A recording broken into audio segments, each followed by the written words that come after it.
Glenn the big show Maxwell বড় মঞ্চে বড় দলের বিপক্ষে যখনই অস্ট্রেলিয়ার একটা ঝড়ের প্রয়োজন পড়ে টর্নেডো হয়ে 22 গজে হাজির হন গ্লেন ম্যাক্সওয়েল।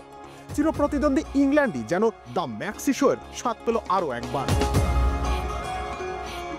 পাকিস্তানের রান প্রসবা উইকেটগুলোতেও শেষ দিকে ব্যাটাররা রান তুলতে হিমশিম খাচ্ছে, উইকেটে এসেই ব্যাটাতে ঝড় তোলা যাচ্ছে না।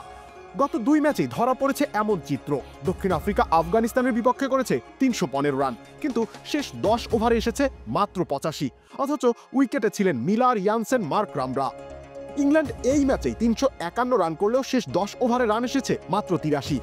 মোটা দাগে ব্যর্থ হয়েছেন বাটলার কিংবা লিভিংস্টোনরা। সবজি খেয়ে মনে বাজে তালি, কি মিশিয়েছো পুরো বাটি খালি? রাঁধুনি স্বাদ মিশালি, রাঁধুনি স্বাদ মিশালি, স্বাদ হবে দুর্দান্ত।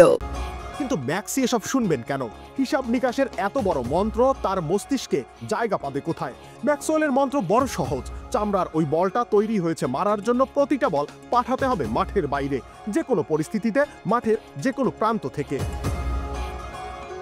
15 বলে 32 রান, 4টি চারের সাথে 2টা বিশাল ছক্কা। অ্যালেক্স ক্যারির উইকেটের পর জশ ইংলিশের উপরে যদি কোনো চাপ এসেও থাকে, ম্যাক্সি সেই চাপ উড়িয়ে দিয়েছেন এক লহমায়।